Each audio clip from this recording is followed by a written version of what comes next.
За сайн байцгаана уу? Бүтэн сайн өдрийн мэнд хүргэе.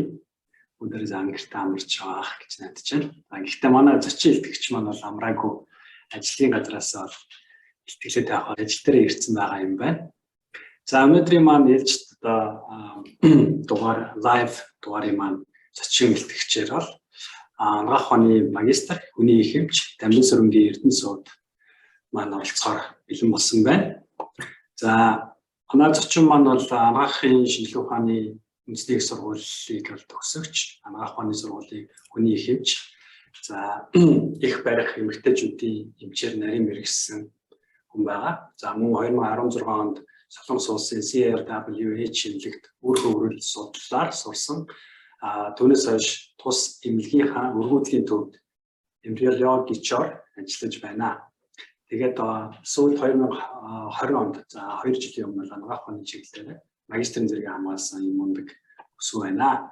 За ингээд өнөөдрийн сэдэв маань болохоор Монгол өргөдөлтэй Монгол эрчүүдэд Y харамсамын микроделицийн тархалтыг тодорхойлох гэсэн сэдвээр бол ихтгэл тавихаар бэлдсэн байгаа. За ингээд зочинтой микрофоныг шилжүүлээд өөрийгөө товчхон бас танилцуулаад надаас гадна миний сая хэлснээс гадна бас товчхон танилцуулаад тэгээд үндсэн ярианда ихтгэлтэй орё. За тэгээд ихтгэл маань дуусны дараа бол оролцогч нараас асуулт аавна. Бид нар дискшнс эхлүүлнэ. За сайн байцгаана уу, бүгдэнд нь орой мэнд хүргэе. Монголынхаа өдрийн цагийг зарцуулаад дэлхийг маань сонсох гэрсэн бүхэнд баярлалаа. За тэгээд миний хувьд Солонгосын хөрөнгө оруулалттай Монголд үйл ажиллагаагаа явуулдаг CLWH өргөдлийн төвд эмбриологч үр хөврөл судлаар ажилладаг. За тэгээд лабораторид ажилладаг. Тэгээд эмч мэргэжилтэй юм хүн байгаа. За өнөөдрийн сэдэв маань бас их асуудал дагуулад амжсан байгаа тийм ээ. Тий, орчуулган дээр үгийнхаа юу жоохон найруулга буруу бичээд үгийн дараал жоохон зөрчил юм байлаа тийм ээ. Тий, утгыг алдагдуулж ширлэгдчихлээ. Харагдах нь бол зүгээр байгаа ах тий. Харагдаж. За. Ингээд явж эхэлж байна.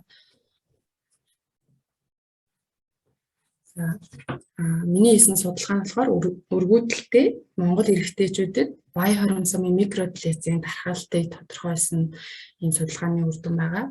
Тэгээд нийт анагаахын шинжилгээ ухааны үндэсний дээд сургуулийн их барих эмэгтэйчүүдийн төвийн багш нар болон өөрийнхөө ажлын хамталтанд нийлээд энэхүү судалгаа хийсэн байгаа.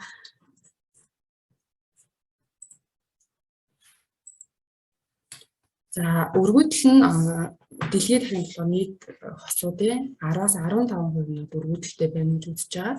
За тэгээ өргөдлийн шалтгааны 40-50% нь бол эрэгтэй шалтгаантай байна гэсэн судалгаанууд гарсан байгаа. За тэгээ эрэгтэй шалтгаанууд дундаа маш олон өвчин бол өргөдөлд хүргэж болдог. Жишээлбэл бол гипоталамус, гипофизийн гаралтай, төмсгний үйл ажиллагаатай холбоотой. Тэгээд мөн үр дамжуулах сувгийн битүүрэл болон бусад өөрчлөлтүүд тэгээд дархлааны шалтгаантай, мөн сэтгцийн шалтгаантай ийм маш олон төрлийн өргөдөлд хүргэж болдог. За тэгээд төмсгний шалтгаантай өргөдөл дундаа Y харамсамын микроделиц нь энэ ангилалтай орж явж байгаа ийм өвчин байдаг. За манай орны хувьд болохоор өргөдлийн тархалтыг хамгийн сүүлд 2017 онд бүх 5 бүс Монгол улсын 5 бүсийг хамруулсан өргөдлийн тархалт бол эрсдэл хүчин зүйлийг судалсан судалгааны үр дүнгээр нийт одоо хосуудын 7.2% нь бол өргөдөлтэй байна. Энэ 2.4% нь анхдагч буюу хүүхд төрүүлж байгаагүй, 4.8% нь бол хоёр дахьч буюу хүүхд төрүүлсэн гэдэг чинь дахин жирэмслэхгүй байгаа ийм өргөдөлтэй байна гэсэн судалгааны үр дүн гарсан. За мөн тэр судалгаагаар тухайн өргөдлийн 35.9% нь эрэгтэй шалтгаантай байна. Тэгээд эрэгтэй шалтгаанууд дундаа варикоцел, мөн олон төрлийн шалтгаантай эрбэлгээс байхгүй байх, төвсгний гэмтэлтэй холбоотой өргөдөл бол хамгийн их тохиолдож байна гэсэн ийм судалгааны үр дүн гарсан байгаа. Мөн одоо Монгол улсынхаа тухай ярихад бол нийт 5 одоо үр шилжүүлэн суулгах буюу өргөдөлтэй хүмүүст үйлчилгээ үзүүлдэг 5 төв байна. анх нөгөө 2013 онд үр шилжүүлэн суулгах эмчилгээгээр Монголд анх төрсөн хүүхднүүд 2013 онд Unimed эмнэлгээр төрж байсан. Тэгэхээр одоо 9 настай тийм хүүхд байгаа гэсэн үг. Тэгээд үр шилжүүлэн суулгах эмчилгээний хувьд болохоор үнд өвчийг байгалийн болон уламжлал аргаар сэдээгээд эндгийн эсүүдийг гаргаж аваад тэгээд лаборатори орчинд эр бэлгийн эстэй нийлүүлж үр тогтоогоод мөн 3-5 хоног хүртэл өсвөрлөөд эхийн ямаад шилжүүлэн суулгах, эсвэл бол өсвөрлөгдсөн амжилттай үр хөвөрлөлтөд хөлдөөж хадгалаад дараагийн сайклт нь ямаад шилжүүлэн суулгах гэсэн яг ийм дараалалаар явагддаг. За манай эмнэлэг нь болохоор CWH гэдэг 2017 оноос хойш Монголд үйл ажиллагаа явуулж байгаа ийм эмнэлэг байгаа. За ингээд нөгөө үр шилжүүлэн суулгах эмчилгээ Монголд нь хийгдснээс хойш одоо нийт 10 гаруй 20 жил болж байна. За тэгээд тэрнээс хойш ямар нэг үр шилжүүлэн суулгах эмчилгээ хийгдэг болсонтой холбоотойгоор эрэгтэй шалтгаалтай өргүүдэл тэр дундаа хит цөөн эр бэлгийн эстэй болов төвсгнээс эр бэлгээс гадагшлахгүй байгаа эсвэл үүсгүй байгаа үүсэлт нь цөөрсөн гэдэг энэ маш хүнд өөрчлөлтөө эрэгтэйчүүд маань энэ үр шилжүүлэн суулгах эмчилгээний тусламжтайгаар хүүхдтэй болох тийм боломжтой болсон. За яг энийгээ дагаад өргүүдлийн шалтгааныг нь тогтоох нарийн шинжилгээнүүд хийгдэх тийм юу шаардлагууд үүсэн гэсэн. За ингээд манай судалгаанд сэдв болж байгаа энэ Y хоромосомын микродлицийн шинжилгээ нь одоо бусад орнууд хөгжсөн орнуудад энгийн одоо өргүүдэлтэй эрэгтэйчүүд хийгддэг тийм анхан шатны шинжилгээнүүдийн нэг болсон бөгөөд энэ Y хоромосомын микродлицийн шалтгаан нь эрэгтэйчүүдийн удамшлын шалтгаануудын дотор Klinefelter-ийн хам шинжийн дараа 2 дугаар байранд ордог ийм эмгэг байгаа. За Y хоромосомын микродлицийг тогтоох шинжилгээ маань үндсэндээ Y хоромосомын урт мөрөн дээр байрлах энэ тодорхой 3 хэсэг дээрх делицийг илрүүлдэг байгаа. За энэ урт мөрнийг болохоор азосперм фактор A, B, C гэсэн үндсэн 3 хэсэгт хувадаг. За энэ хэсгүүдээр байгаа сперматогенез буюу эр бэлгийн үүсэлтэнд оролцдог генүүдийн тодорхой хэсгийн делицэд орсноор фенотип буюу гатгшаа бол өргүүдэл илэрдэг гэж үздэг байгаа. За жишээлх юм бол ASEP A хэсэг нь болохоор 1100 килобейс урттай үндсэндээ 2 төрлийн ген агуулдаг. За нэг нь болохоор dead box helicase 3, нэг нь болохоор USP, USY гэдэг энэ 2 төрлийн генийг агуулдаг байгаа. За тэнгүүд энэ хамгийн ихний ген нь болохоор жишээл RNA-гийн метаболизм транслацид оролцдог. Хамгийн их өргүүдлийн бас шалтгаан цаана мутац делист орсон хол өргүүдэл гадагшаа илэрдэг тийм ген гэж бас ингэж үздэг. За яг энэтэй адилхан AZBC хэсэгт хөрөмсөн 24 ген байдаг гэсэн үзүүлэлтүүд байдаг. За ингээ Y хоромосомын микродлицийг Хуамын дунд бол өргүүдлийн эрэгтэйчүүдийн дунд хэр их тархалтай байгааг судалсан маш олон төрлийн судалгаа байдаг. За ингээд судалгаануудын үндсэн үр дүнгээр болохоор энэ 4000 эрэгтэйд нэг тохиолдох энэ давтамжтай. Тэгээд энэ давтамж нь өргүүдэлтэй азоспермтэй буюу үрийн шимэн эр бэлгээс байхгүй. Эсвэл хүнд зэрэг олигозооспермтэй буюу 5 саяас цөөн эр бэлгээс эрэгтэйчүүд бол хайрцангуй өндөр буюу 2-аас 10% нь энэ маань онцлогддог. За тэгээд бусад орнуудын явдлаар Швед, Герман, Австри зэрэг улсуудад хамгийн бага тохиолдол байна гэсэн судалгаанууд байгаа. За тэгээд үндсэн 3 хэсэг дээр байрлах делиз нь байрлалынхаа хувьд болохоор тохиолдох давтамж нь бас харилцан адилгүй байдаг. За AZC хэсгийн делиз нь болохоор нийт тухайн эмгэгийнх 80% нь болохоор C хэсгийн делиз онцлогддог. 0.5-аас 4% нь A хэсгийн делиз, 1-ээс 5% нь болохоор B хэсгийн делиз, B, C хэсгийн хавсарсан делиз болохоор 1-ээс 3% нь ингэж тохиолддог. За тэгээд манай судалгаа нь болохоор мөн өөрийнхөө CWH эмнэлэгдээ өргүүдэлтэй гэж онцлогдсон эрэгтэйчүүдийн дунд Y хоромосомын микродлицийг онцлох тохиолдлыг илрүүлэг тэгээд цаашдаа нөгөө онцлогоо болон эмчилгээнд хэр нөлөө үзүүлж байна гэдэг судлахын зорилгоор хийгдсэн.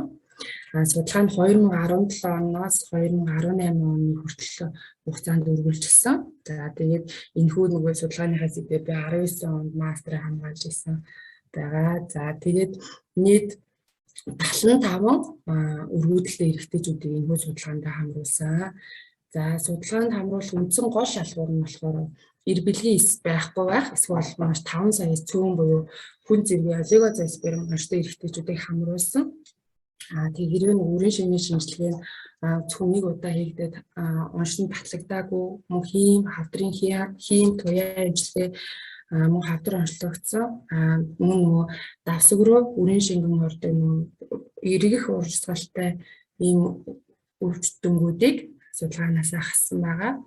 За судалгааны хүрээнд үндсэн 4 шинжилгээ гэдэг мэдээллүүдэд цуглуулсан. Өрийн шинийн шинжилгээ, PCR-аар ашиглаад Y хормозны микродлиц илрүүлэг, мөн бэлгийн дааврууд, дүмсгний биопси шинжилгээний мэдээллүүдийг судалгаанд боловсруулж ашигласан байгаа. За өрийн шинийн шинжилгээ болохоор 2010 оны Дэлхийн эрүүл мэндийн байгууллагаас гаргасан удирдамжийнхаа дагуу эрэгтэйчүүдийнхаа онцлогоо хийсэн гэсэн үг. За 15 саяас 1 мл-т агуулгадах өрийн шинийн хэмжээ нь өрийн эр бэлгийн эсийн тоон 15 саяас дээш байх юм бол энэ бол хэвийн байна. 5 саяас зүүн байх юм бол хит цөөрөлтэй, эр бэлгийн эс байхгүй байх юм бол азооспермтэй гэсэн үндсэн оншил тавьсан. За Y хромосомын микродлицийн үндсэн барьсан удирдамж нь болохоор Европын андроологийн нийгэмлэгээс гаргасан Y хромосомын микродлицийн молекулын онцлогооны практик удирдамж гэсэн 2013 оны удирдамжийг барьж шинжилгээгээ хийсэн байгаа. Тэгээд захын цуснаас нь ДНХ-г Монгол байдаг Charles Onshik гэдэг компани ДНХ ялгадаг хийтийг ашиглаж ялгаад үндсэн 6 праймерийг ашиглаж онцлогоо хийсэн байгаа. За энэ дээр болохоор A-ийг дэлгэцийг илрүүлэх AS8486, B-ийг илрүүлэх 127 134, C-ийн дэлгэцийг илрүүлэх 254 255 гэсэн үндсэн 6 праймерийг ашигласан. За тэгээд сөрөг хяналтаараа болохоор нэрмэл ус болон эмэгтэй хүний цусны дээжийг ашигласан. Эрэг хяналтаар болохоор AS14 буюу эрэгтэй хүнд заавал онцлогдох ёстой юм гений илрүүлдэг праймерийг ашигласан байгаа. За PCR-ийн үндсэн тохируулах нь болохоор юм байна. Нийт PCR-ийн бүтээгдэхүүний нийт эзлэх нь 20 макролитртэй. За тэгээ үндсэн 34 сайклаар ингэж хийсэн байгаа. За дааврын шинжилгээний дундаа нөгөө эрэгтэйчүүдийн бэлгийн дааврууд болох фолликулоцитэж даавар, лютеинжуулагч даавар, нийт тестостероны хэмжээг тодорхойлсон. За төмсгний биопсийн шинжилгээг зөвхөн өөрсдийнхөө хүсэлтээр үршилжүүлэн суулгах эмчилгээнд орох зорилготой эрэгтэйчүүдийг хамруулсан бөгөөд хэрвээ нөгөө эр бэлгээс гараагүй тохиолдлууд дээр нь цаашаа нөгөө биопсийн шинжилгээ хийж үр дүнг гаргасан байгаа. Судалгааны зөвшөөрлийг анагаахны шинжилгээний ухааны үндэсний сургуулийн ёс зүйн хорооны 2017 оны 3 сард гаргасан зөвшөөрлийн дагуу ёс зүйн зөвшөөрлөө аваад үндэс оролцогчдоос таниулсан зөвшөөрлөө аваад энэ судалгаануудаа хамрагдсан. За 2017 оны 2 сараас 2018 оны 12 сарын хугацаанд СЭЛ эмнэлэг дээр нийт 1007 өрийн шингийн шинжилгээ хийснээс нийт 75 өргөдөлтэй эрэгтэй гарсан байгаа. За энэний 69 нь буюу азоосперм онцтой, 6 нь хүн зэргийн цөөрөлтэй гэсэн юм онцтой. Ийм 75 эрэгтэйчүүдийн судалгаанд хамруулаад тэгээ PCR-ийнхаа үндсэн 6 праймерыг ашиглаж онцлогоо хийгээд хэрвээ ямар нэгэн дэлгэцгүй байх юм бол за энэ хэвэн гэж үзсэн. За нэг маркер дэлгэцтэй хам бол PCR-ыг дахиж давтсан. За 2-оос дээш маркер нь дэлгэцтэй болох юм бол тухайн хэсгийн A, B, C майл хэсгийн бүрэн дэлгэцтэй гэж оншилсан байгаа. За тэгээд судалгаа маань нэг маркер дэлгэцтэй давтан шинжилгээгээр дэлгэц хэрвээ илэрхгүй байх юм бол тухайн PCR-ийн алдаа гэж ажилбарын үед гарсан алдаа гэж үзээд хэрвээ дэлээс нь онцлогдох юм дахин давтаж онцлогдох юм бол хэсэгчлэн дэлээс байна гэж онцлогооныхоо хариуг тавьсан байгаа. За судалгааныхаа үндсэн үр дүнгуудыг та бүхэнд танилцуулъя. За энэ судалгаанд нийт 24-өөс 46 насны 75 эрэгтэй хамрагдсан. За эрэгтэйчүүдийн маань эрэгтэйчүүдийн дундаж өргөдлийн хугацаанд 7.4 жил хамгийн удаан өргөдлийн шалтгаантай явсан нь болохоор нийт 12 жилийн хугацаанд өргөдлөө онцлуулах гэж явсан тийм оролцогчид байсан. За өрийн шигний шинжилгээнд үзүүлэлтүүд нь болохоор хоорондоо судалгааны ач холбогдол ялгаатай гараагүй. За насны хувьд болохоор дунджаа 33-34 настай ийм оролцогчид манай судалгаанд хамрагджээ. За Y харамсавын микродлизийг 75 оролцогчд илрүүлэхэд 2 дэлгэцтэй оролцогч онцлогдсон. За нэг нь AZF-X-ийн бүрэн дэлгэцтэй буюу тухайн 2 праймер дээр 2 дэлгэц илэрсэн. Нэг нь оролцогч нь C-ийн хэсэгчсэн дэлгэцтэй буюу 254 гэсэн праймер дэлгэцт орсон ийм оролцогчд байсан. Оролцогчд илэрсэн. За энэ хамгийн доод нь болохоор PCR-ийнхаа гэл электропорезийн зургуудыг харуулж байна. За эхний A зураг нь болохоор хэвийн тохиолдолд хэвийн онцлогдсон оролцогчийн B нь болохоор B нь болохоор C-ийн хэсэгчсэн буюу S254 дэлгэцтэй, C дээр нь A-ийн бүрэн дэлгэцтэй оролцогчийн зургийг оруулсан байгаа. За энэ хоёр дэлгэц илэрсэн оролцогчд маань үндсэндээ ямар өөрчлөлттэй байсныг энэ дараагийн хүснэгтдээр харуулж байгаа. За A-ийн дэлгэцтэй оролцогч нь 31 настай, өрийн шигний шинжилгээнд азосперм буюу эр бэлгээс байхгүй онцтой. За төмсгний эдийн шинжилгээгээр циртолизийн хаам шинжилэрсэн. Тэгээд дааврын шинжилгээнд нь болохоор поликоситеж давар 58 буюу маш өндөр, дэвтэмжүүлэгч давар нь 12, нийт тест тестрийн хэмжээ 5-тай байсан. C-ийн дэлгэц нь жоохон ахмын насны 40 настай. Тэгээд өөр нөгөө эдийн шинжилгээний хос татгалцсан. Тэгээд FSH гэх мөн адил өндөр 23.80-50-тай, LH нь 13-тай, нийт тест тестрийн хэмжээ 4.6 нанограмм мл гарсан ийм оролцогчд байсан. За энэ дээр болохоор X-ийн дэлгэц илэрсэн оролцогчийн төмсгний эдийн шинжилгээг харуулж байна. За ингээд нийт нөгөө ледэг ийс нь харьцангуй мөн адил зөөрсөн. За тэгээд эр бэлгийн эсийн үүсэлт байхгүй. Тэгээд циртоли эсүүд зөвхөн харагдаж байгаа ийм эдийн шинжилгээ байгаа. Арын зурган дээр болохоор 400 дахиад өсгсөн зургийг харуулж байгаа. За энэ дээр тухайн нөгөө Y харамсавын дэлгэц илэрсэн хоёр хүнийхээ дундаж үзүүлэлтийг дэлгэц илрээгүй оролцогч байгаа дундаж үзүүлэлтийг нь харьцуулж үзсэн. За ингээд поликоситеж даврын хэмжээ нь дэлгэц илэрсэн оролцогчдын дунд 40 харин дэлгэц илрээгүй оролцогчдын болохоор 14.86-тай харьцангуй ач холбогдол бүхий бага ялгаатай байсан. Харин дэвтэмжүүлэгч давар болон тест тестрийн юу ач холбогдол бүхий тийм ялгаа ажилладаг байгаа. За азосперм ууштай 69 оролцогчоос нийт 39 нь болохоор эмчилгээний зорилгоор эмчилгээ онцлогооны зорилгоор төмсгнөөс эд авах шинжилгээнд ажилбарт хамрагдсан. За ингээд нийт 14 буюу 35.9% нь болохоор эр бэлгээс гараагүй. Харин 25% буюу 64.1% нь болохоор эр бэлгээс төмсгнөөс гарсан. За тийм учраас нөгөө эр бэлгээс гарсан байгаа оролцогчтой болохоор тухайн эдийн шинжилгээнд явуулгүйгээр шууд хөнтөөж хадгалаад дараагийн удаад үр тогтоолтод ашиглахаар гэж хадгалсан байгаа. За ингээд эр бэлгээс гараагүй 14 оролцогчтой төмсгний эдийн шинжилгээнд тухайн эдээ явуулахад нийт 12 оролцогчт нь болохоор циртолизийн хаан шинж, за 2 оролцогчт нь бүрэн гиалын гэсэн өөрчлөлттэй гэсэн онцлогооны хариу гарсан. За ерөнхийдөө судалгаа ингээд дүгнээд үзэхэд манай Y харамсавын микродлицийг манай эмнэлэг дээр анх хийдэг болоод нийт 75 оролцогчдод Y харамсавын тохиолдлыг илрүүлээд нийт 2 хүн дээр дэлгэц илэрсэн байгаа. За энэ судалгааны маань үр дүнг бусад цөөн орцогчийг хамруулсан яг манайхтай адилхан 6 праймерыг ашигласан бусад судалгаануудтай харьцуулаад үзэхэд энэ хувийн хувьд болохоор илэрсэн хувийн үзүүлэлт нь болохоор ойролцоо байсан. За жишээлх юм бол 2012 онд хийгдсэн Иранд хийгдсэн судалгаанд 1.7% нь болохоор BC хэсгийн дэлгэц илэрсэн ийм судалгаа. За дараагийнх нь болохоор энэ Иранд хийгдсэн судалгаагаа. За энэ дээр нь болохоор нийт 393% нь болохоор Y хромосомын дэлгэц илэрсэн. За тэгээд энэ нь болохоор CA хэсгийн дэлгэц байсан гэсэн ийм судалгааны ойролцоо юм зүйлтэй ижлэхэн судалгаанууд байгаа.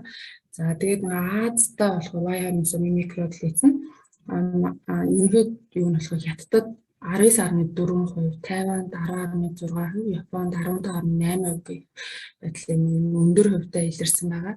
За энэ нь бол манайхаас ямар ялгаатай байна гэдэг нь ашигласан праймерууд нь илүү олон мөн хэсэгжилсэн буюу бага хэмжээний дэлгэцийг онцлох боломжтой праймеруудыг ашигласан судалгаан дээр дархалт нь өргөдлийн эрхтэйчүүдийн дунд илүү өндөр гарсан энэ судалгаанууд байгаа.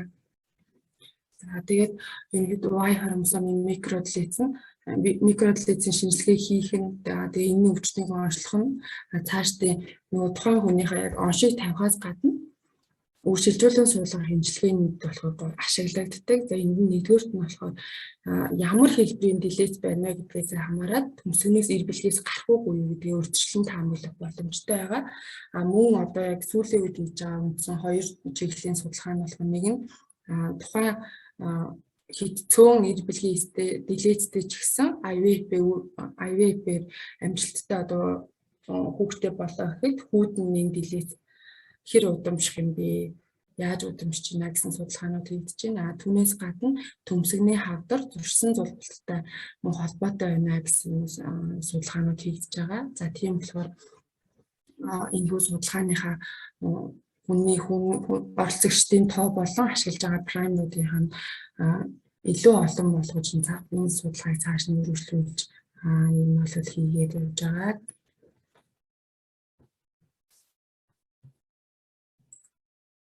Ингээд илтгэлэг маань саасан та бүхэн маш их баярлалаа. За илтгэгчтэй баярлалаа. Сонирхолтой мэдээллээр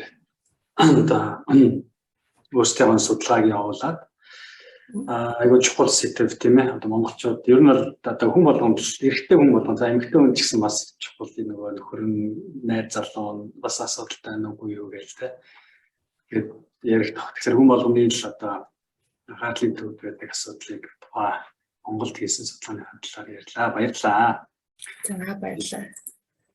За тэгэхээр одоо болохоор хэдүүлээ дискшн эхлүүлнэ. За манай оролцогч нар байвал асуултаа чөлөөтэй асууж болно.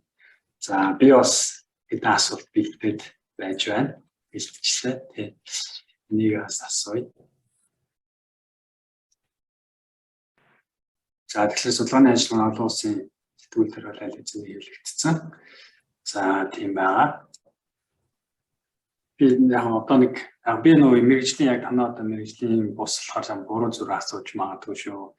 Тэгэхээр энэ ажил одоо Монголд одоо ингээд сая хэлж штэ нөгөө праймераас хамаарат жоон буруу шата Япон, Солонгос, Тайван гэдэгт болохоор праймераас хамаарат илүү үр дүн гэнэ илүү одоо их үр дүн гараад байна гэдээ ярьж байна. Тэр шиг бол Монголд одоо праймер нь тэдний шиг хэрэгжилж байгаа юм эсвэл тэрнээс арай чанар багтаа гэх юм уу арай ямар одоо хөлбөрийг хэрэгжилж байгаа вэ? Тэгэхээр Монгол одоо энэ 2.6% гэдэг нь энэс илүү бас байж ах магадaltaй биш үстэй гэдэг асуулт байна л да. За одоо манай эмнэлэг дээр энэ шинжилгээг яг байнгын хийгээд явж байгаа. За ингээд нийт 6 биш одоо нийт 14 праймерыг ашиглаж байна. За энэ 14 праймерыг ашиглаад одоогоор нэг 65 манаас судалгаанаас хойш нийт 65 хүн болохоор энэ шинжилгээнд хамрагдсан. За ингээд нэг 8 хүн дээр дэлхийд илэрсэн. 8-ын нэг 2 нь болохоор бүрэн буюу сперматогенез огт явагдахгүй байгаа хүн зэргийн өөрчлөлтөд энэ хүн онцлогдсон. За 6-д нь болохоор хэсэгчлсэн буюу бага зэргийн дэлхийд яг шууд өргөдлийн шалтгаан болохгүйгээр хөнгөн гэрийн богино дэлхийд илэрч байгаа ийм өөрчлөлтүүд гарсан байна. Нийт нэг 100-аад хүн дээр судалгаанаас гадна зөвхөн манай эмчийн дээр онцлогооны зорилгоор мэдж хараад 100-аад хүн юм бол 100 гаруй хүн хамрагдсан явж байгаа гэсэн. Праймеруудыг илүү өргөн болгосон. Нийт 14 праймерыг ашиглаад хийж байна. 14 гэдэг нь бол ер нь одоо олон улсынхаа хэмжээнд стандарт гэсэн. Тийм. Тэгээд олон улсын юм болохоор дахиад нэмээд нөгөө праймерууд айгүй яг судалгааны зорилгоор болохоор айгүй бүр нэмж олон праймер дээр хийгээд байгаа байхгүй. Тэр праймерууд нь болохоор хэвээ өргөдөлгүй өрийн шигний шинжилгээнд хэвээ эрэгтэйчүүд дээр хүртэл илэрж болдог дэлгэцүүдийг илрүүлээд байгаа гэсэн. Манайд ашиглаж байгаа 14 праймер илүү нөгөө онцлогдсны дараа жоохон ач холбогдолтой байх 14 нөгөө сонгоод хийж байгаа гэсэн. За баярлалаа. За манай маш одоо жин зэрэг багш маань камеранээс харагдаж байна. За та асуултаа асуугаарай. Микрофоноо нэгээрэй. За орой минь төргий тэгээд энд сонсож байгаа хүмүүстээс минь төргий. Өнөөдөр ийм сонирхолтой хэлэлцүүлж байгаа сэлтгэгчтэй баярлалаа. Тэгээд нэгдүгээр би зөвөр сонирхож байгаа босод хүмүүс сонирхож магадгүй гэж бодсон юм. Micro deletes гэдэг чинь яг хромосомын төвшөнд яг юу болчиход байгаа юм гэдгийг биднээс яг ангаахын хүмүүс шууд deletes гэдэг яваад болохоор нэг юм болчиход байна гэдэг ойлгоод иж магадгүй. Яг бас босод инженерийн ч юм уу ер нь мэргэжлийн хүмүүс жоохон ойлгомжтой байдлаар deletes гэхлээр ингэчээд байна. Тэгэхээр нөгөө primer-ууд нь яагаад уурцгаа болоод ингээд ийм шинжлэх одоо жоохон техникэл маягаас нь жоохон тайлбарлал бас хүмүүс жоохон сонирхолтой болов гэж харин надад бол сонирхолтой. Би бол micro deletion одоо англиар нь уншаад delete гэдэг үгнээс гаралтай устгагдсан юм байх шиг байна гэж ойлгоод байгаа л да. Тийм юу байна уу? За delete гэдэг үг нь багшийн gate гэд орчуулад бас нэг ном дээр бичсэн байсан аахгүй. За энэ delete гэдэг нь юу гэхээр тухайн хоромцоон дээр байрлаж байгаа тодорхой үүрэг гүйцэтгэдэг генүүд нь огт байхгүй болохыг нь болохоор delete гэсэн үг гэсэн. За тэгэхээр энэ Y хромосомын микроделет зүйл болохоор сперматогенез буюу бэлгийн үүсэлтэнд оролцдог генүүд нь байхгүй болоод байгаа гэсэн юм бол гэдэг нөгөө алгуулж байна гэсэн. Тэгээд ямар шалтгаанаар үүсдэг юм бэ гэж аюул их хүн асуудаг байхгүй юу? Онцлогдсон хүмүүсийн ч тэр юм яг ямар шалтгаанаар энэ delete үүсдэг юм бэ гэдэг асуудаг. За тэгэхээр энэ дээр болох delete нөгөө удамшлын болох genova буюу нөгөө санамсаргүй үүсдэг delete гэж өгүүлж байна. Хоёр эрүүл хүнээс төрсэн хүүчийн delete байж болно. Тэгээд сүүлийн үед хийж байгаа судалгаанууд дээр болохоор delete-тэй аав нь delete-тэй байх юм бол хүүд нь тухайн delete-ийн яг delete-ийн хэмжээ нь хэвээрээ юм эсвэл илүү урт болж илүү олон ген нь байхгүй болж удамшиж байна гэсэн судалгаанууд байгаа. Тэгэхээр нэг бол ааваас аавч төрж болно. Эсвэл бол санамсаргүй байдлаар тухайн үр тогтолтын явц ингэж үүсэх болно гэж үздэг байгаа. Олдмол байж болох уу? Тийм, олдмол байж болно гэсэн. Одоо явж байгаа одоо боллоод те. Тэгж бас олдмол байж болдгоо. Тэр нь бол боломж байгаа. Энэ халбарын юу нэг өөрчлөлт гэдэг чинь гений хромосомын өөрчлөлт учраас тэгэхээр би ингээ үргэлжлүүлээд нэг тодруулмаар санагдаад Y хромосомынхаа тэр үүсгэх генүүдийнх нь одоо устдаад байна гэж. Тэгэхээр түрүүн бас их хэмжээтэй байж болох бага хэмжээтэй ажиллах уу. Тэгэхээр тодорхой хэмжээнд бүгдээрээ хэрвээ чинь устдаагүй тохиолдолд бас өөр одоо тогтох боломжтой гэж ойлгож болох.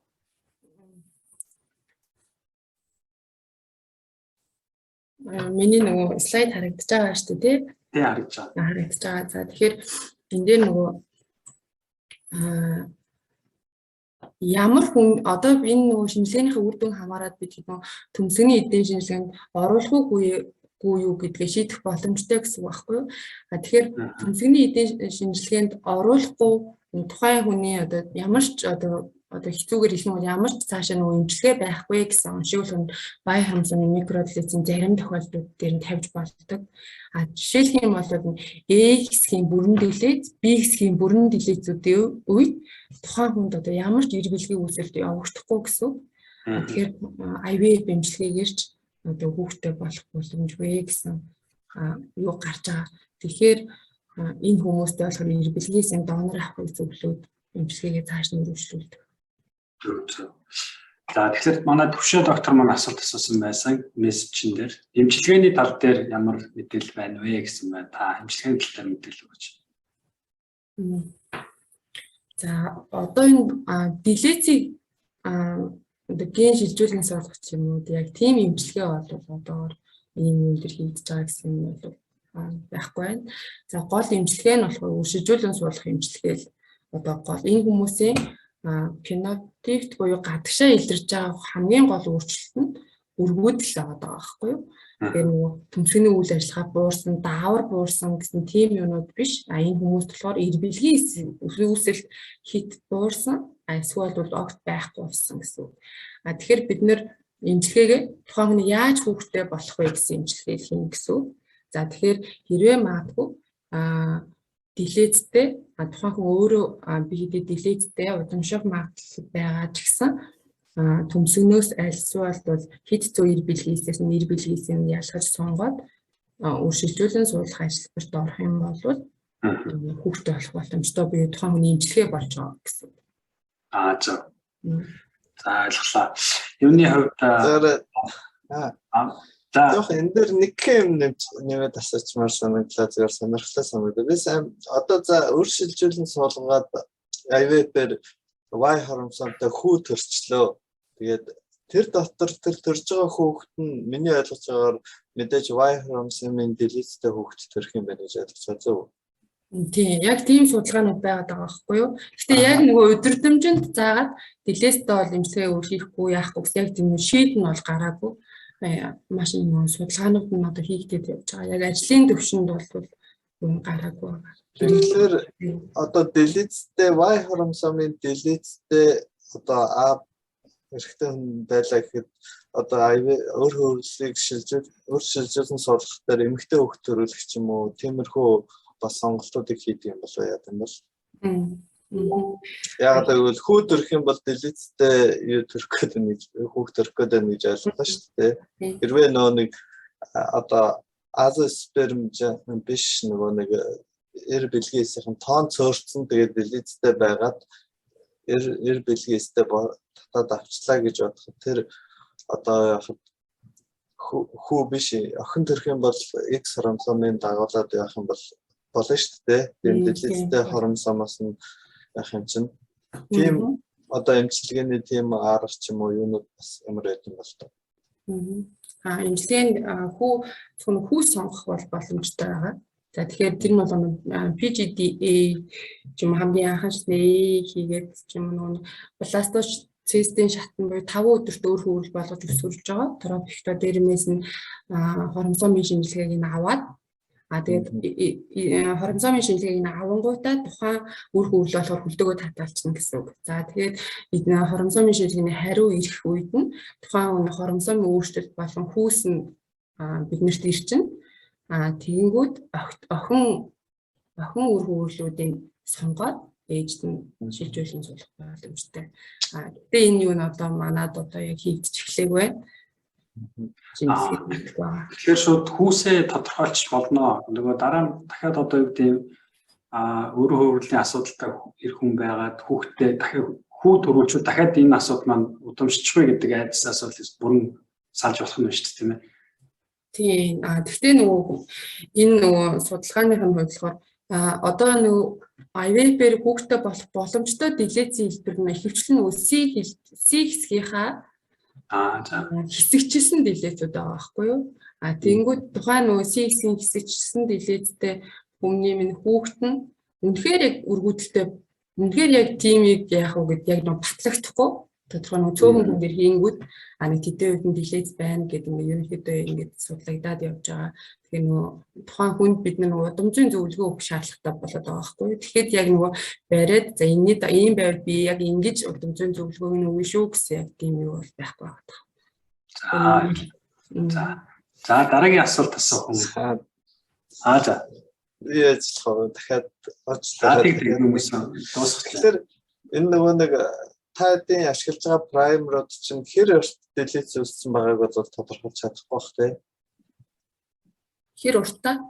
Тий. Одоо жишээ нь зэгцэлсэн юм жижигхэн дэлгэц байх юм бол илүү сайн гэж эцэн нөө ярианы өнгө аясаас нь ерөнхийдөө ойлгох гэдэг л та. Тэгэхээр хэрвээ одоо таадын энэ ажиллаж байгаа дэлгэц урт байх юм бол ч гэсэн одоо нөгөө нэг одоо механизмаараа ингээд primary ч урттай чинь ингээд нийлэхгүй л байх юм бол таад дэлгэц байх юм бол primary чинь тэгээд таних болчих шүү дээ.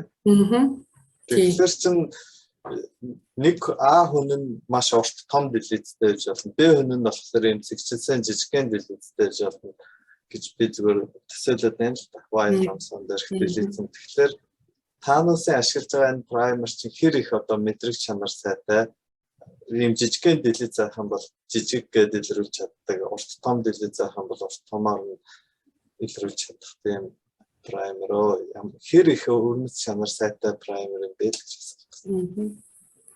За нөгөө Европын нийгэмлээс гаргасан нөгөө өдөрдмжийг барьж хийсэн гэдэг нөгөө та хэд танилцуулж байсан тийм.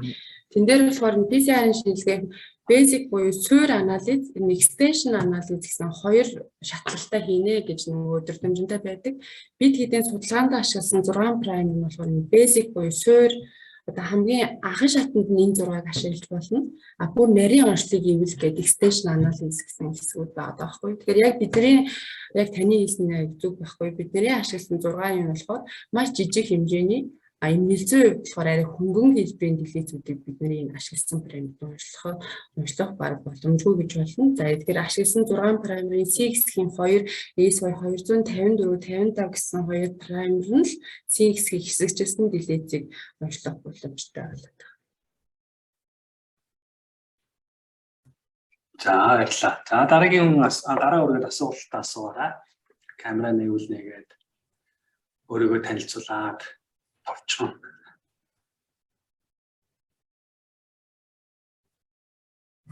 За хин асуух гэж байна дараагийн юм.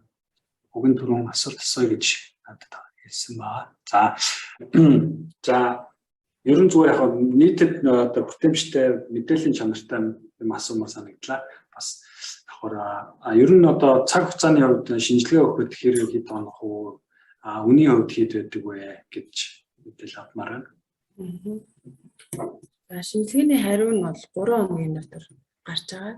Тийм юм бэлэн байгаа. За тэгээд үнэн нь 170 мянга орчим үнэтэй байна. Яг одоо 170 мянга. За түрүүн бас нөгөө юун дээр ихтгэл дээр нь ингээд өөр хөврөл тогтооч яд шууд бас хадгалж болно те хадгалж болно гэж ярьж байсан. Тэр хэдэн жил хадгалах боломжтой байдаг вэ? Танаа хэдэн жил хадгалах вэ? Хэд байдаг? Хэдэн төгрөг байдаг вэ те? Одоо үнэ хаашны хувьд ямар байдаг вэ? За дээрээс нь бас өөр хөврлөөсөө гадна бас нэр бэлгээс эм бэлгээсээ бас тус нь бас хадгалах уу гэдэг талаар мэдээлэл авъя. За тэг манайх яг үнгээс ир бэлгээс тэг өөр хөврөл гэсэн хөлдөөлт чадгалах ажлуудыг хийж байна. За үнгээс болохоор сүүлийн 2 жил хийж эхэлж байна. Ер нь бол дөнгөж хийж эхэлж байна. За тэгээ үнийн хувьд болохоор нэг удаад 350 мянга орчим. Ер нь бол яг орчим гэх юм биш. 350 мянгаар 5 жил хугацаанд хадгалж байна. Яг одоо бол. Тийм. За үр хөврөл нь болохоор нийт хэдэн үр хөврлөөс хамаараа 5 жил хадгалах үнэ нь жоохон зөрүүтэй. За жишээлх юм бол 4 хүртэлх үр хөврөл нь бол 570 мянга. За 4-өөс дээш бол 600 мянга. За бүр 8-аас дээш яах юм бол 700 орчим мянган төгрөгөөр энэ бүх нэг удаагийн үнэ аваад тэргээр 5 жил хадгалж байгаа гэсэн. За одоо нөгөө хадгална гэхэлэр ч одоо энэ хүүтэн орчинд хэдэн градус хадгалах бай? Ер нь бол стандартын дагуу. Хасах 196, шингээ азот хадгалдаг. Тэгэхээр чинь бол одоо тог мөнгө тасрууллаа. Бас хэцүү асуудал үүсгөө тийм. Одоо танах ямар одоо байдлаар энэ найдварт одоо цахилгааны их усрын хадгалт одоо шийдэж байгаа вэ? За нөгөө шингээ азотын танк нөгөө тоггүй шаардлагагүй юм байна тийм. Шаардлагагүй. Харин нөгөө шингээ азот авдаг компани байгаа. Монголд шингээ азот гаргадаг. Тэдний мань үйл ажиллагаа зогсохгүй бол манай дээр бол эрсдэл байхгүй. За. Тэгвэл хэр удаан хурдан солиодын шингээ азотоо? 7 хоногт 2 удаа төвшингийн нэмээд дундруул тэгэл нэмээл авчт юм байна. Бүр нэг дундахгүй л те. Багсуул те. Бажоо багс нэмээд юм гэсэн. Дундруул багс те. За ойлголоо. Би нөгөө Тайванд байж хат бас нөгөө амгаахын чиглэлээр сурж байгаа юмнууд манай найзнууд тэр очдөг байсан. Тэгэл том хөргөчнүүд тавьсан температурыг харахад хасах 90 гэсэн л юм. Хасах 20 100 муу гэсэн л юм байждаг байсан. Тэгэл юу юм байна да. Тэ нөгөө цахилгаанаар ажилладаг бол чи нөгөө цахилгааны их усэр найдвартай байхгүй айгүй асуудалтай болчиход байгаа шүү дээ. За тэгвэл танах бол цахилгааны талтай бол аюулгүй юм байна. Дараагийн асуултыг Балдан дарж Хавлхан гэдэг хүмүүс асуух. 4 камераасаа цаад унтраачлаа. Сайн байна уу? Орой минь. За сайн байна. Бас нэг санаачлаад ингэж байгаа. Админд маш их баярлалаа. Би нөгөө түрүүн асуух гэсэн. Тэгээд асуусан юм маань энэ илтгэлийн донд тайлбарлаж харнаа. За тэгээд ерөнхийдөө нөгөө шалтгаан тэгээд бусад ийм дилеттэй одоо их бусад одоо юм хоромсомын өөрчлөлт Y хоромсомоос гадна бусад ийм генетик тестинг одоо Монголд хэр хийж байгаа вэ? Хизээнээс нэвтрүүлсэн бэ? Тэр талаар бас дэлгэрүүлж асуух гэж байна. Тэгээд судлаач маань энэ талаар бас зөвлөгөө өгөөч гэдэг. Би болохоор нэг студент хийж байгаамаа. За баярлалаа. За баярлалаа. За генетикийн тестүүд за ер нь манай өргөдөлтэй холбоотой генетикийн тестүүд донд кариотипийн шинжилгээ болохоор их хүүхдийн эрүүл мэндийн үндэсний төв кариотипийн шинжилгээ хийж байна. За манай дээр Y хоромсомын микродлиз хийгдэж байна. За RFC өөжин мэд эмнэлгүүд дээр нөгөө үр хөвөрлөөс эдийн шинжилгээ авах шинжилгээнүүд ер нь бол хийхтгээ бэлтгэгдэж байгаа шиг байна. За онцлогооны хувьд болохоор өөр яг шинжилгээнүүд бол хийгдэж эхлэх байна. Манайх удахгүй нөгөө зурчсан зулбалтай эмэгтэйчүүд дээр хийгддэг гений шинжилгээг бас хийхээр бэлдэж байна. За ер нь бол ийм л байна да. Аачлаа. Нөгөө NIFT гэдэг тестийг хийж эхэлж байгаа болов. NIFT-ийг манай хийхгүй байгаа. Монголд болохоор 2 газар хийж байгаа гэж байгаа. Гэхдээ яг Монголдоо ингэ шинжилгээнийхээ хариу гаргаж гин үү? Бас хорцоо аваад гадагшаа явуулж гин үү гэдгийг би бас сайн мэдэхгүй байна. Ямар ч байсан Монголд бол 2 газар яг шинжилгээ авч байгаа. NIFT шинжилгээ авч байгаа. За надад нэг асуулт гарч ирээд ерөнхийдөө одоо энэ өргөдлийн тал дээр монголчууд маань ер нь хэр нээлттэй одоо эмчээс зөвлөгөө авах тийм одоо нээлттэй тэгвэл би бол одоо ирчүүд Монгол ирчүүд ялангуяа монгол ирчүүд бол жоо хаалттай байдаг байх гэж бодож байна. Тэгэл ингээл мэдхгүй яваад байдаг. Тэ ер нь өргөдөл гэж юм авч бараг сайн мэддгүүд надад байгаа мүү юм уу гэдэг нэг өөрөөсөө хайдаггүй ч гэдэг юм уу те бас нөгөө нэг одоо бас нөгөө талаа буруугаад чихэд байдаг асуудал бас байдаг ч юм уу те одоо ингээд эхнэр маань бас болохгүй байж гэдэг юм уу одоо хүүхд болохгүй байж гэдэг юм уу иймэрхүү асуудлууд юу хэрэг байдаг вэ мэдээ зөндөө байдаг баг зүгээр танахаа энэ одоо танаа бас юу биш л ахaltaа энэ асуудлыг шийдэх нь танаа одоо байгууллагын эмнэлгийн асуудал биш л ахaltaа гэхдээ ер нь энэ тал дээр мэдлэгжүүлэх одоо хүмүүсийг одоо мэдээлэлээр хандах тал дээр нь ажил хийдэг үү? Ямар ер нь бодолтой байдаг вэ?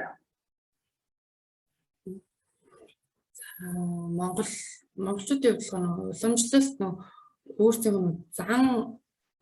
зан үйл гэх юм уу? Тэндээс ер нь бол өргөдөлтэй хүн дээр ирэх юм уу?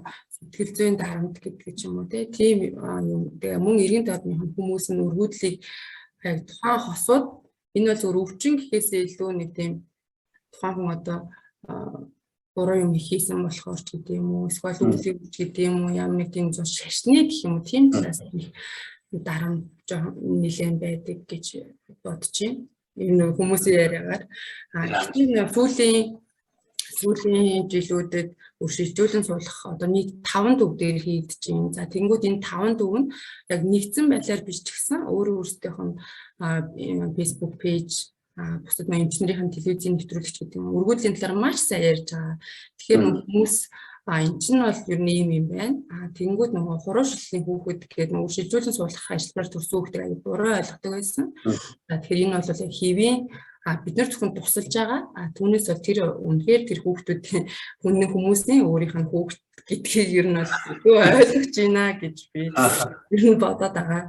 Тэгэхээр хүмүүсийн хандлага бол бас өөр болж байгаа. Тэгээ ирж байгаа хүмүүс маань ч гэсэн өргөдлийн эмнэлгийг хаалгыг татахтаа хин нэгнээс санаа зовхоо болж байгаа хаа гэдэгт аюул итгэлтэй байна. Тэгээд тал дээр ч гэсэн бид нар илүү сайн ажиллаж нийгмийн хүмүүс эрүүл мэндийн боловсролыг сайжруулах ажлыг бас хийя гэж юм байна ярьдаг байгаа.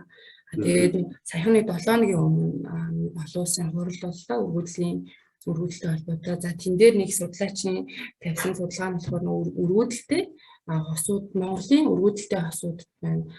Амьдралын чанар хэр байна гэсэн тийм судалгааны ажил. За тэгэхээр бусад орнтой харьцуулахад амьдралын чанарын түвшин харьцангуй доогуур байна гэсэн судалгааны үр дүн гарсан байлээ. За тэгэхээр энэ амьдралын чанарыг үнэлэхдээ сэтгэл зүйн, нийгмийн, тухайн хосын хоорондын харилцаа, өөрийгөө үнэлэх үнэлэмж гэдэг 5 шалгуураар ингэж үнэлдэг юм байна л да. Тэгэхээр бусад орнтой харьцуулахад доогуур байна гэдэг нь бидний тусламж үйлчлэгээ хийх нэг талаа жоохон бариад байна гэж бас тэр нөө судлаачийн үг сонсож байхдаа би бодож байсан. Хэтрийн нэг үл эмнэлийнхээ үйл ажиллагааг бодохоос биш яг тухайн хосын сэтгэл зүй, цаад нийгмийн амьдрал нь яг ямар байна гэдэгт төдийлөн анхаарахгүй байгаа юм байна гэдгийг тэрнээс авсан. Их сонирхолтой судалгаа явсан юм байна. Монголчуудын өргөдөлтэй хосуудын амьдралын чанар нь доогуур байна гэсэн тийм үр дүн гарцсан. Тэгэхээр бас амьдралын чанараас хамаарч бас өргөдөлтэй байгаад байна гэсэн дүнэлт гэсэн үг тийм одоо тэр нь болохоор өргөдлөөс болоод тухайн хүмүүс нь яг үндсэн 5 шалгуур үзүүлэлтийн дунд чинь ерөнхийдөө доогуур байна гэсэн аахгүй сэтгэл зүйн асуудал нь өргөдөлтэй гэдгээ мэдчихээ тэрнээсээ болоо за би ингээ хүүхдтэй болж чадахгүй юм байна гэл ингээ сэтгэл санаагаар унаад тэр нь ингээ нийтдээ амьдралд нь ингээ сөргөөр нөлөөж байна гэсэн санаа тийм би бол тэр илтгэлийг сонсоод байдаг гэж ойлгосон. Тэгээд тэр илтгэлийн үед нэг сонирхолтой юм байсан байхгүй юу? Тэрний юу гэхээр үрхийн орлогыг амьдралын төвшөнтэй амьдралын чанарын үзүүлэлттэй ингэж харьцуулж тэрээ судлаач үзсэн байсан. Тэгээ яг тэрийг яг ярихын үрхийн орлогын үзүүлэлтийг хамруулсан бахаар нь орлогын төвшин байгах тусам амьдралын өргөдлөөс шалтгаалсан амьдралын чанар бага байх байхаа үзсэн. Тийм шууд таамаглал байсан байхгүй юу? Тэгтэл орлого болоод төдийлөн хамааралгүй гарсан. Тэгэхээр энэ илүү нөгөө нийгэм сэтгэл зүйн байдал нь илүү юу болоод байгаа байхгүй юу? Тухайн хост нөлөөлж байгаа гэж. Тэгэхээр ер нь одоо их хэцүүлтэй тий би бол ойлгочихл байна. Тэгээд одоо хүүхдгүү байхлаар чинь одоо тэгэхээр ер нь тийм одоо үнэхээр өргөдлөхгүй хосуудад одоо амьдарч байгаа хүмүүст ямар одоо гарцсан хамгийн зүг байх хэвээр. Ер нь бол тэгээд донор авахч таарах үү эсвэл одоо өргөж авсан дээр гэдэг юм уу тий. Энэ тал дээр ер нь ямар нэгэн судалгаа байд юм болоо. Гарцыг бол яг тийм гэж яг хэлж байна. Яг саяг санахгүй байна. Үнэхээр одоо манай нөгөө төвүүдийн дундаж нэг удаа IVF-ийн төлбөр чинь 10 сая орчим байгаа байхгүй юу? Бусад эмгэгүүд байна ч гэсэн тэнгууд 10 сая төгрөг гэдэг нь монголчуудын өрхөө орлогын түвшний хувьд 10 сая төгрөг аюу өндөр болчоод тэгэхээр нөгөө өөртөө хүүхдээ болох боломжтой тэр боломж нь IVF эмчилгээ байгаад байдаг. Гэтэл тухайн хүн санхүүгийн асуудлаасаа болоод олон удаагийн давтан эмчилгээнд орж чадахгүйгээр эмчилгээгээ дуусгаад байгаа. Тэр нь аюу хэцүү. Яг л 10 сая төгрөг гэдэг чинь тухайн хоёр хосын нэг нь бүтэн жилийн цалингаа юуж өрөхгүйгээр хадгалаад тэгээд нэг удаадаа эмчилгээнд орж байгаа. Тэгвэл нэг удаагийн эмчилгээнийх нь жирэмсэлтэй үн 40%, нэг амжилттай үн 25% орчим. Энэ угаасаа дэлхийн дундчилтаа манай орны яг энэ дундчилтаа маш ойролцоо байдаг. Тэгэхээр нөгөө хувь нь бага байгаад байдаг. Тэгэхээр эхний 10 сая төгрөгөөр орлоо ч гэсэн дэмжин аяг хэцүү байхгүй юу? Дахиад нахих нь шүү дээ тийм ээ. Ер нь бол 2 чи орж магадaltaй юм байна шүү дээ тийм ээ. Тийм. Тэгэхээр нэг орчвол хэр хугацааны дараа дахиад орох хэрэгтэй гэдэг дунд нь авах цай байдгүй.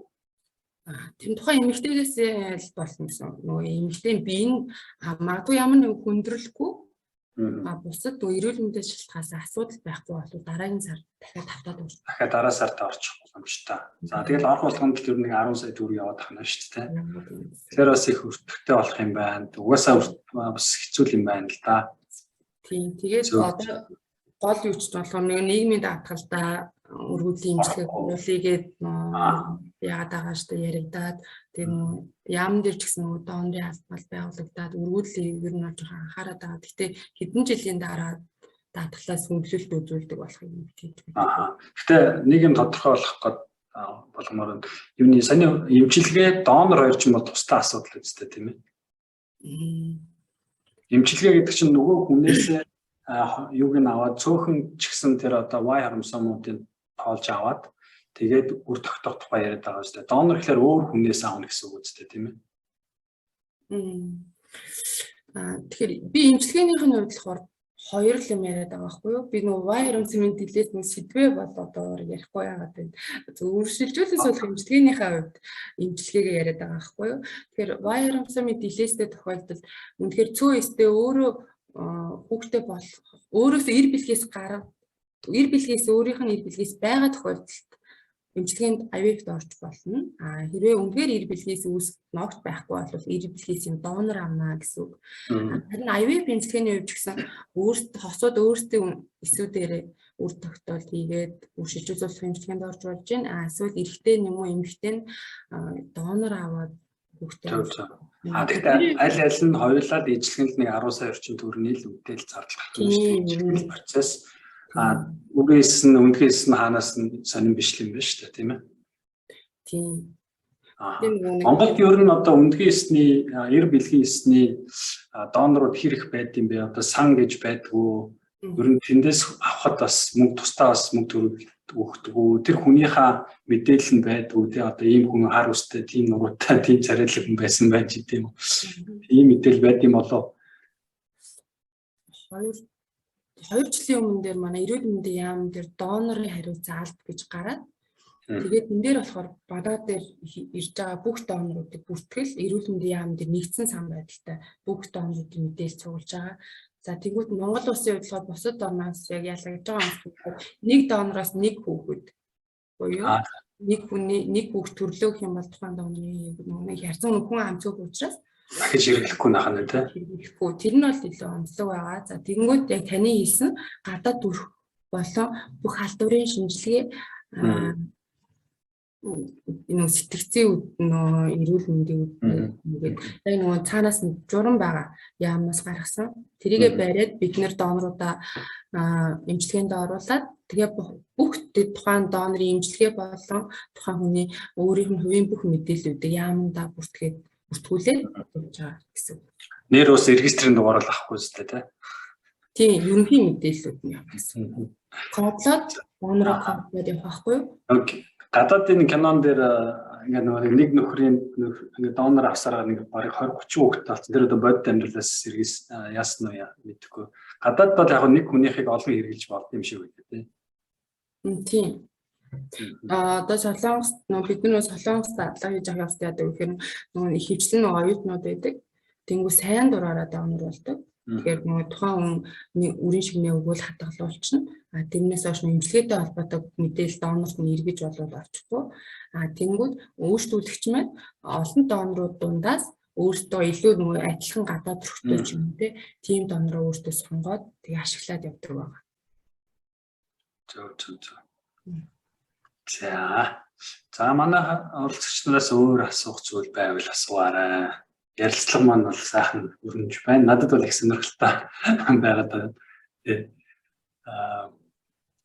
За бас нэг сонирхолтой мэдээлэл биш нэг юм асуулт асууж санагдаад байна. Одоо Монголд бол нэг асуудал байдаг шүү дээ.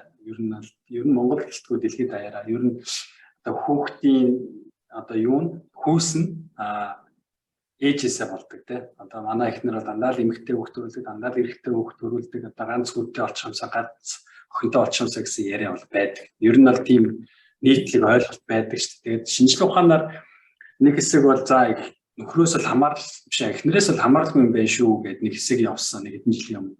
Тэгсэн чинь саяхнаас үгүй буцаад эхнэрээс ээжээснээс хамааралтай очих юм байна шүү гэсэн юм яваад байгаа.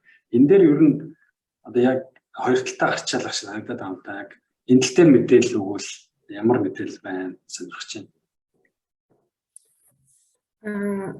Зүгээр ингээд яг батлагдсан юм. Эмэгтэй ч нугаас XX байгаа шүү дээ. Дэлхийн хоромсон. Эрэгтэй нь болохоор XY хоромсонтой байгаа. Тэгэхээр Y хоромсон бол зөвхөн одоо эцгээс хүүд удамш боломжтой гэсэн. Тийм. Тэгэхээр хүүтэй болох нь ер нь бол эцгээс нь шалтгаалж байгаа. Гэхдээ нөгөө эцэг нь одоо нөгөө сайн одоо би юу чадвар сайтай гэд хүүтэй болно, муутай гэд хүүтэй болохгүй гэдэг юм. Тийм юм нь бол байхгүй л дээ. Тухайн нөгөө адилхан л нөгөө магадлалаараа л нөгөө хүү сонгож цаана хоромсон юм гэсэн. Би болохоор тэгээ сүүлд уйсан дээр болохоор ингээд им одоо өндгийн эс маань өөрөө ингээд барыг сонгодог гэж нэг юм яригдаад байгаа байхгүй. Ир одоо юм бэлгээс оруулах уу, имийг оруулах уу гэдгээ барыг өөрөө сонгодог. Тийм болохоор эмэгтэй өндгийн эс нь барыг шийдчихдэг гэсэн нэг тийм. Зүгээр энэ бол яг аль биесээр бол одоо яг зөв гэж бол хэлэхгүй зүгээр яг иймэрхүү судалгааны үр дүн бас тэгтээ хэсэгчлсэн судалгаач байсан юм уу сайн мэдэхгүй байна л да зүгээр ийм явж ийсэн гэд сайн санаад ярьж байгаа шүү. Тэгээд нөгөө ир бэлгийн эсийн хувьд чинь нөгөө каплайд хоромсонтой болсон байгаа шүү дээ тий. Тэнгүүд чинь X юугаа бэлгийн юу хоромцомыг агуулсан ир бэлгээс нь Y-аас илүү нөгөө хурдан өндгөөний хувьд илүү хурдан өндгээс дээр очихдоо хамгийн ихэнд нь очдог гэсэн зүгээр нэг тийм сонирхолтой юм байсан. Манай нэг найз охинтой тэгээд хүүтэй болох гад яг бүх юмыг хийсэн яг бүр өдрийн тохируулсан хоол ундаа хэдэн сар бэлдсэн өдөр судраа тохируулсан тэгээд л яг хүүтэй болсон гэж ярьж илээ л дээ. Тэгээд яг ажилт юм байлаа гэдээ бас нэг арга янз янзын тийм аргууд байт юм шиг л тэрийг бас дагуул зүгээр л юм шиг санагдсан. За манад бол нөгөө үр хөвлөөхөө хүүсийг тодорхойлоод тэгээ хүү охиноос гоод суулгах л одоо боломж нь л одоо хүүтэй болохыг охинтой болохыг сонгож болж байна л та. Өөрөөр хүү сонгохгүй байгаа. Тэгэхээр танаа дээр жишээ за одоо манайх нэг хүн хосууд хүүтэй байлаа. За одоо яг найдварт охинтой болчмаар байна гэдээ очиход бол бас болох юм байна л да. Энэ бол ямар манай дээр тэр нөгөө үр хөвлөөс хоромсомын шинжилгээ хийж байгаа тийм шинжилгээ манайх хийх байгаа. Тэгээд Монгол улсын нутаг дэвсгэр дээр хүүс сонгохыг зөвшөөрөхгүй юу гэдэг юм бас юм баггүй юу? Тэр ч одоо ингээд цаана гендрийн аюу том асуудал ингээд охин хүүхэдсээ илүү хүүгийнх нь байр суурь илүү юм шиг болж байгаа хгүй. Тэнгүүд охин хүүхд төрөх боломжийг бид нар ингээд хязгаарлаж байгаа юм шиг одоо ингээд бодохоор нэг тийм тэгэхээр энэ дээр болохоор улс орны хувьд болохоор хүүс сонгохыг зөвшөөрдөггүй гэж усууд байгаа. Манай орны хувьд болохоор зөвшөөрөхгүй юм би. Сайн мэдэхгүй байна. Гэхдээ их үзсэн зөвшөөрөхгүй байхаа л гэж бодож байна. Тэгэхээр ихтэй хүүсээ дагаж удавж байгаа удамлын юм бүтэд тохиолдлуудад хүүс сонгох байх л гэж ер нь бодоод байна. Таамаглаж байна. За баярлалаа. Би дахиад хүүс сонголтын дээр бас яг IVF-ээс Монгол улсаас сонгож болохгүй байх гэж бодоод байгаа л да. Гэхдээ яг яаж байгааг нь мэдэхгүй байна. Хоёрт энэ ихэр дээр ямар бодлого байгаа? Бас хоёр ихэр төрүүлэх гэсэн IVF асуудлуудаас их яригддаг. Энийг бас хориглох ч юм уу? Ер нь бас эрсдэлтэй гэж үзэж байна уу? Энэ талын судалгаануудаас одоо жоохон арай өөр яг энэ дэлгэцээс өөр сэдв рүү орж байгаа байж магадгүй. Тэгээд ямар хаад мэрэгжлийн асуумарсан. За одоо нөгөө дэлхийн нийтийн хувьд болохоор нэг пластоцист нэг үр хөв шилжүүлэн суулгах руу одоо маш эрчимтэй одоо бусад орнд бол 2 3 үр хөв шилжүүлэн огт суулгадаггүй тийм юм аюул их болж байгаа. За ихэр жирэмслэлийг болохоор тухайн манай дээр нөгөө хүүхдтэй болохоос илүү нэг 3-5% орчим ч юм уу хасууд ихэр хүүхдтэй болохыг хүсэж бас ирэх тохиолдол байдаг байхгүй юу. Тэгэхээр ихэрлэх ер нь бол IVF эмчилгээний ихэрлэлтээс зайлсхийж байгаа. Яг бол тухайн ээжийн жирэмслэлт болон төрөлтийн үеийн хүндрэлийн хамгийн бага байхаар эмчилгээгээ явуулахын тулд ихэр 2-3 үр хөв шилжүүлэн суулгалтаас зайлсхийж байна. За магадгүй тухайн хосууд хүсээд зөвшөөрөөд магадгүй ихэр 2-3 үр хөв суулгаад үзэхэд болно. Гэхдээ бид гээд 2 үр хөв суулгалаа. За та хэрвээ жирэмслэх юм бол 2 ихэр хүүхдтэй болно гэсэн байхгүй. Магадгүй нөгөө хоёулаа бэхлэгдэхгүй байж болно, аль нэг нь бэхлэгдэж болно. Хамгийн азтай үед бол хоёулаа бэхлэгдэх байхгүй юу. Тэгэхээр яг нөгөө амжилтынхаа хувийг хосуудтай танилцуулна. Тухайн хосууд нь өөртөө сонгоно гэсэн. Яхаа сонгоно гэсэн үг байхгүй юу. Богино асуултсан чи. Юу донорын үнэ нь бас тустай байдаг уу? Донор авахд донорын үнээс эргүүл бэлгээс авахд. Тэр нь хэд байдаг вэ? Манай дээр Монгол Улс долгоор сайн дурын эр бэлгээс юм аана гэж хөтөлбөр байх байгаа даа байхгүй юу? Тэр тухайн хос нь өөртөө донороо олж ирэх юм. Манай хадгалсан ч юм уу тийм донор бол байхгүй гэсэн.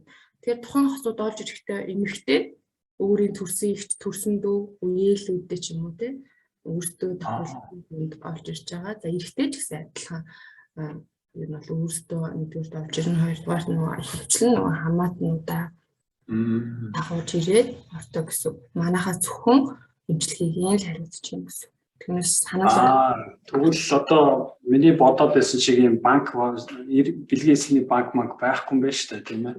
Байхгүй байгаа. Энэ одоо нөгөө энд цаана айгүй их юм яриад байдаг нөгөө цусорт гэсэн нэг гол үг бас байгаад байгаа байхгүй юу. Тэгээд нөгөө 5 эмнэлэг дээр очиод нэг хүн эр бэлгээсэн донор болцсон байдаг. Тэгээд гэдэг ч юм уу айгүй бол эрсдэл байгаа байхгүй. Тэгэхээр яа харахгүй яамныхаа доор бид нэр ажиллах хэрэгтэй болж байгаа. Тэгээд одоогоо яамнаа сайн дурын донор бол авахгүй гэсэн. Тэгэхээр нэг одоо хүүхд төрүүлчихвэл донороос нь төрүүлчихвэл дахиж ол өгөхгүй гэдэг чинь үндсэндээ бол цаад утгаараа цус ойртолтой сэргийлж байгаа юм байна шүү дээ тий. Ойлголоо. Тэгээд 5 эмнэлэг бол дотроо ганц л савт нь одоо банктай байхгүй бол эмнэлэг болгон тусдаа банк сав байгуулах юм бол эрсдэл нэмэгдэнэ л гэсэн үг юм байна тий. Хэрвээ сайн дурах байх юм бол 3 сая хүний хувьд бол нэг дор байвал зүгээр ах. Бид яамнаас донорын ир бэлгээсийг авчираад хийдэг ч юм уу тий. Тийм байх хэрэгтэй байна тий. Тий, уул нь тийм байвал илүү аюулгүй гэж бодож байна. Зүгээр миний хувьд тэгээд хүмүүс нь мэдж байгаа л байна. За бас сонирхолтой мэдээлэл юм байна. Монголд бол ууг нь бол энэ чинь сайн дурынханд байвал их хэрэгтэй гэж би бодоод байна тий. Сайн дурынхан ууд нь бол өргөдөлтэй хүнд бэлгээсээ өгдөг ч юм уу эсвэл хүүхдийн тээж дөрүүлнэ гэдэг чинь айгүй том буйн л буйн гэсэн үгтэй. Тэр ингийн юм аа. Яг би нөгөө талаасаа бодохгүй юу. Одоо ингээ заавал өөрөөсөө олж ирнэ гэж. Тэгэхээр чи ингээд ямар мэдээж хилжээж нөгөө хүн хаяржээж ингэж өгнө шүү дээ. Тэгэхээр чи ингээд нөгөө хүүхэд нь гарчин дараа нь ингээ за энэ чинь манай одоо тэрний хүүхэдтэй гэж бодогдно те. Ингээд нэг бас сонио асуудлаас үүсэх юм шүү. Тийм учраас гадаадууд сайн дурын доноруудтай байгаа байхгүй. Тэгээ манай магадгүй Тэ хүний хэн гэдэг нь мэдэхгүй. Гэхдээ ямар ч хэлсэн за ийм хүн одоо дүр төрх нь байдаг, өчний юу түүх мөх нь байдаг. Ийм одоо донороос авчвал одоо дараа нь янз янзын асуудал болохгүй. Одоо нөгөө хүүхдэн том болоод ирдэг, нөгөө өгсөн хүн нь одоо буцаад бараг одоо мэдгүй одоо янз бүрийн асуудал үүсэх боломжтой тийм ээ. Тэндээс сэргийлэхийн тулд бол сайн дурын тэр нэр нь үл мэддэг ийм донорууд байх хэрэгтэй юм байна л да. Монголд бол тийм байшгүй. Тэгэнгүүт нөө төрсөн ихчгүй, дүүгүү, хамаатан саданд зөвшөөрөх хөнгөө хүмүүс бас зөндөө байгаа шүү дээ. Хүмүүс үнэхээр туслахыг ивэл сайн дурын донортой болох хэрэгтэй. Тэгээд үржилжүүлэн суулгын хэмжлэг Монгол яг л хөгжөөд явж байна. За генетикийн шинжилгээгээр харахад л хүртэл одоо 2-3 шинжилгээ хийгдэж байна гэдэг чинь яг хөгж дөнгөж эхэлж байгаа л гэсэн үг. Яг энэтэй адилхан донорын асуудал ч гэсэн яг л дөнгөж эхлээд ям дээр 2 жил яригдаад явж байгаа гэсэн үг. Тэгээд сайн дурын донортой болно гэдэгт итгэлтэй. Одоо тэгвэл энэ асуудал маань Монголд бол ер нь их одоо яра байдал дээр баг одоо тэгээ жоохон дээр явж байгаа юм байна шүү дээ тийм ээ. Тэгэхээр өөр одоо ямар асуудлууд байна энэ салбар дээр танай мэргэжлийн одоо салбар дээр үйл ажиллагаа явуулж байгаа эмнэлэг одоо эмчийн хувьд тийм ээ. Ямар том одоо хурдан шийдэх шаардлагатай стандартд нийцүүлэх, олон улсын стандарт руу төхүүлэх юмнууд байдаг вэ? Яригдаагүй юм байвал энэ талаасаа бас хуваалцаач. За нэгдүгээр нь яг тийм эрүүл мэндийн даатгалтай холбоотой. Энэ бол хамгийн нэгдүгээр номер асуудал. За хоёрдугаарт нь болохоор яг манай эмнэлгүүд дээр ингээд сеттинг ингээд яг бэлэн болоод бид нэр өдөр тутамдаа ашиглаж байгаа үр хөвглийн лаборатори ч гэдэг юм эмчилгээний протокол нь бусад бүх орнуудаа яг адилхан байгаа. Дээрээс нь нэмээд хөгжсөн орнууд яг илүү нарийн лабораторийн тоног төхөөрөмж ашигладаг ч юм уу тий эмчилгээний шиний туршиж үзэж байгаа тийм юмнууд байгаа. Гэхдээ яг тэр болгоно нь бид нар заавал ашиглах ёстой. Энэ нь болохоор яг амь төрөлтэй жирэмслэлтэй үеийг сайжруулж чадна гэж батлагдсан юм бол зөвхөн байгаа. Тэгэхээр гадаадд тийм юм ашигладаг, Монголд ашиглагдахгүй байна гэдэг дээр нэг их тэгэж эмчилгээний үр дүн дээр харьцуулахад бол тэр ялгаа нь бол нэг тийм төдийлөн гарахгүй гэж би бодож байна. За тэгэнгүүт нэгдүгээр нийгмийн эрүүл мэндийн даатгалт байна. Хоёрдугаарт нь бол яг хүмүүстэй яг тийм шалтгаанаар та өргөдөлтэй байгаад байна. Яг таны шалтгаан ч юм бол яг тийм гэсэн яг тийм үгийг бол бас төдийлөн хийж чадахгүй байгаа байхгүй. Дээрээс нь зуршсан зүйлтүүд байна. Одоо IVF-ч вэ, бусад хэвийн байгалаараа жирэмсэн ээжүүд ч вэ зуршсан зүйлтүүд бол маш их түгээмэл тохиолдож байна. За тэгэхээр нөгөө зуршсан зүйлтүүд нь яг та тийм шалтгаанаас болоод энэ удаад ингэ зулбчтаа. Энэ илүү эрсдэл өндөр байсан учраас зулбчлаа гэдэг нь яг тийм нарийн онцлогоонууд бол яг хийгдэх байгаа байхгүй Монгол. Тэнгүүтээ даавар гэхээр яг л ерөнхий даавруудаа л үзчихдэг нарийн юм үздэхгүй. Энэ цөөхөн хүнд үйлчлэх байхгүй болчиход байгаа байхгүй. Илүү нөгөө бодомжийн үйлчлэлтэй хүндээ онцлогыг хийж чадахгүй яг илүү цөөхөн тохиолддог юм гихтэй хүмүүсээ онцлж чадахгүй. Яг л нэг масс үйлчлэгээ л яг хийгдээд манай салбар ч гэсэн нэг тийм болчиход тэр нь илүү хэцүү байгаа. Түүнээс бол их орондоо үршилжүүлэн суулгах хэмжлэгийг бол хийхэд ямар ч асуудалгүй. Гадаадын улсуудад ер нь үршилжүүлэн суулгах одоо яг танай мэргэжлийн үйл ажиллагаа явуулж байгаа, эмнэлгийн үйл ажиллагаа явуулж байгаа чиглэл дээр тусдаа ингэж одоо мэдээж одоо сангийн яамнаас ч гэдэг юм уу те мөнгө төсөлтөд байх гэж би бодож байна л да. Монголд бол энэ тал дээр яг сая л өөрөө хэлж байна. Маасаар хариуцаа явчихж байна те. Ер нь бол баг энэ нөгөө өргөдөлтэй хүмүүсээ ерөөхдөө баг ингээд хайчиж штэ те. Санаа нь бол за нийт хүмүүсээ л ер нь ингээд жоохон гайгүй аваа явчихъя. За энэ цөө хэдэн 2.6% те түрүүний танаас судалгаагаар бол 2.6% дээр бол өргөдөлтэй байгаа юм байна. За энэ хэсэг бол бараг л одоо яах вэ шиг хайчий гэдэг ингээд явчихад байна. Эсвэл энийг яг ингэж гаргаж ирж ингэж дээш нь одоо яг зөв одоо хуулийн төслийн авч явах хүн байхгүй даа бас болоод байна уу? Ямар энэ тал дээр өөр нь ямар бодолтой байдаг вэ? За тэр нөгөө хуулийн төсөл дээр болохоор манай төв гэдэг нь үргэлжлүүлэлт бол хэмжлэг болгоноос нэг төлөөлөл аваад яг нөгөө үргэлжлүүлэн суулгах холбоотой хуулийн төслүүдээр боловсруулад өргөн барьсан тийм юмуд бол байгаад байгаа. Тэр нөгөө хэрэгжих баригдах шатнд нь яг юу яагааг нь сайн мэдэхгүй байна. Тийм юм бол байгаа.